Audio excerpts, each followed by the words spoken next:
बहुत सारे ट्रेडर्स के साथ एक कॉमन प्रॉब्लम होती है। ट्रेड तो सही पकड़ लेते हैं, लेकिन जैसे ही थोड़ा सा प्रॉफिट आता है, वो डर के मारे जल्दी एग्जिट कर जाते हैं। उन्हें लगता है कि कहीं प्राइस रिवर्स ना हो जाए। इसलिए आज के इस वीडियो में हम जानेंगे विनिंग ट्रेड को कैसे बिना घबराए अपने टारगेट तक होल्ड करें। हम आपको 3 सिंपल मेथड्स बताएंगे जो आपके ट्रेडिंग माइंडसेट को स्ट्रांग बनाएंगे। ये जो चार्ट आप देख रहे हैं, ये है निफ्टी 50 का 5 मिनट टाइम फ्रेम। मार्केट सुबह ओपन होते ही एक रेड कैंडल के साथ नीचे जाता है, जिससे ऐसा लगता है कि सेलिंग प्रेशर है। लेकिन उसके तुरंत बाद बायर्स की एंट्री होती है और चार्ट पर एक strong hammer type bullish candle बनती है। इसके बाद अगली बुलिश कैंडल डे हाई को ब्रेक करते हुए ऊपर की तरफ क्लोज होती।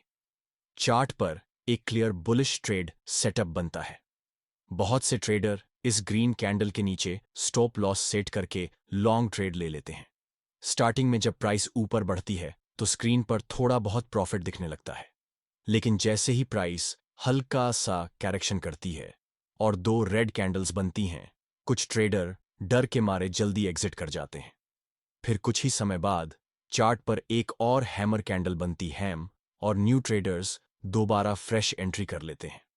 प्राइस थोड़ा ऊपर जाता है, लेकिन फिर एक रेड कैंडल बनते ही ये लोग भी छोटा सा प्रॉफिट लेकर बाहर निकल जाते हैं। इस तरह अगले 1 घंटे तक ट्रेड में बार बार एंट्री और एग्जिट होती रहती है और ट्रेडर्स थक जाते हैं, खासकर न्यू ट्रेडर्स और ऑप्शंस ट्रेडर्स, जो दिन भर सिर्फ स्क्रीन पर प्राइस मूवमेंट देखकर इमोशनल डिसीजन लेते हैं। अगर आप इस चार्ट को ध्यान से देखें तो आपको दिखेगा कि प्राइस मॉर्निंग से ही एक अपट्रेंड में है, जहां 21,470 से लेकर 21,735 तक का हाई बना है, यानी लगभग 200 पॉइंट्स का मूव।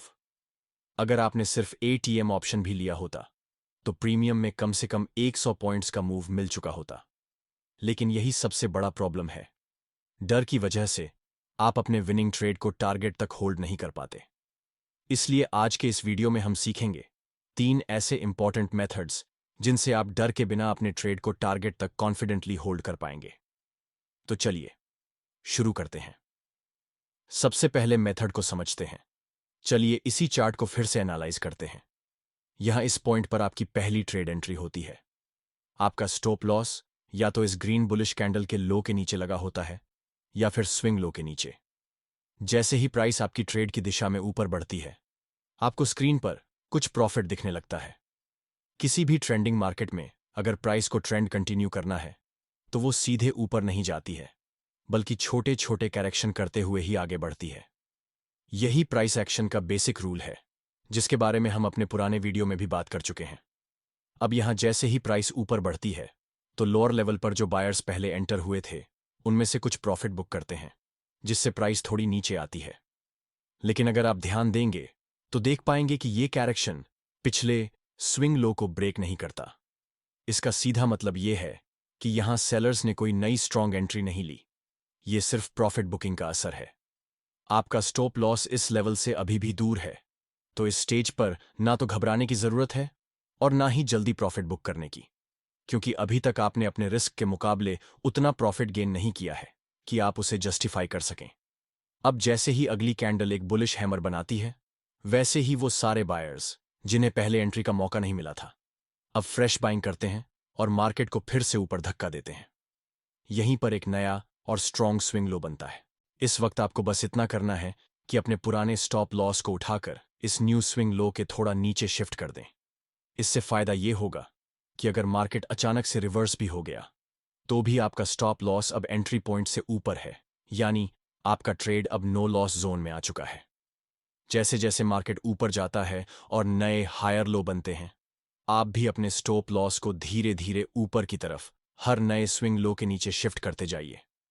इस तरह से आप 2 फायदे पाएंगे। पहला, आपको अब लॉस का डर नहीं सताएगा। दूसरा, आप पूरे अपट्रेंड को कैप्चर करते हुए अपने प्रॉफिट को लगातार बढ़ा पाएंगे। चलिए अब जानते हैं सेकंड मेथड। जब आपने ट्रेड में एंट्री ली तो कुछ समय बाद स्क्रीन पर थोड़ा प्रॉफिट दिखने लगता है, लेकिन ध्यान दीजिए, ये प्रॉफिट अभी आपके स्टॉप लॉस के मुकाबले काफी कम है।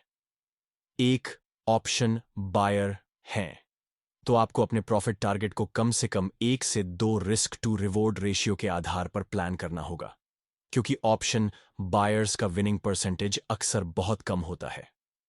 अब मान लीजिए आपने इस ट्रेड में 100 क्वांटिटी से एंट्री की है, तो इस पॉइंट पर आप अपनी आधी यानी 50% क्वांटिटी को बुक कर सकते हैं, यानी प्रॉफिट ले सकते हैं। अब बची हुई हाफ क्वांटिटी को आप ट्रेलिंग स्टॉप लॉस के साथ होल्ड कर सकते हैं, ताकि प्राइस अगर आपके टारगेट तक पहुंचता है तो आप बाकी का भी प्रॉफिट कैप्चर कर सकें। इस टेक्निक में एक सबसे बड़ा फायदा यह है कि आप पहले ही थोड़ा प्रॉफिट बुक कर चुके हैं, तो अगर मार्केट अचानक रिवर्स भी हो जाता है तो भी आपको लॉस का डर नहीं रहेगा। और यही कॉन्फिडेंस आपकी ट्रेडिंग साइकोलॉजी को मजबूत करता है, क्योंकि आप जानते हैं कि रिस्क अब मिनिमम है और गेन की संभावना खुली हुई है। ऐसे में आप धैर्य के साथ ट्रेड को उसके फाइनल टारगेट तक होल्ड कर सकते हैं, जिससे आपका डिसिप्लिन और रिजल्ट दोनों बेहतर होंगे। चलिए अब बात करते हैं थर्ड मेथड की। आमतौर पर हम ट्रेडिंग में पूरा ध्यान प्राइस एक्शन पर देते हैं, लेकिन कुछ खास सिचुएशंस में इंडिकेटर्स हमारी ट्रेडिंग डिसीजन को और मजबूत बना सकते हैं। अगर हम अपने उसी पिछले चार्ट पर 9 पीरियड मूविंग एवरेज अप्लाई करें तो एक इंटरेस्टिंग पैटर्न दिखेगा। हर बार जब प्राइस इस EMA को टच करता है तो वहां से वह वापस अपने ट्रेंड में मूव करना शुरू कर देता है, लेकिन जैसे ही प्राइस EMA को टच करता है तो वहां से वह वापस अपने ट्रेंड में मूव करना शुरू कर देता है। MA के नीचे क्लोज होता है, वहीं से ट्रेंड में कमजोरी आने लगती है। अब यहां अगर आपने ट्रेड में पहले ही 50% क्वांटिटी बुक कर ली है तो बची हुई क्वांटिटी को आप तब तक होल्ड कर सकते हैं जब तक कि प्राइस इस EMA को क्लियरली नीचे की तरफ ब्रेक नहीं करता। इसका सबसे बड़ा फायदा यह है कि आपको कोई फिक्स प्रॉफिट टारगेट डिसाइड करने की जरूरत नहीं पड़ेगी। बस आपको EMA को ट्रैक करना है, और जैसे ही कोई स्ट्रॉन्ग रेड कैंडल EMA के नीचे क्लोज हो, आप वहां से एग्जिट कर सकते हैं। ध्यान देने वाली बात यह है कि कई बार प्राइस EMA के नीचे चला जाता है, लेकिन कैंडल की क्लोजिंग फिर से EMA के ऊपर हो जाती है। ऐसे में तुरंत एग्जिट न करें, बल्कि कैंडल क्लोज होने का इंतजार करें। यह डिसिप्लिन ही आपकी ट्रेडिंग साइकोलॉजी को प्रो लेवल पर ले जाता है। इन तीनों मेथड को सही तरीके से अपनाने के लिए जरूरी है कि आप अपनी पोजीशन साइज को कंट्रोल में रखें।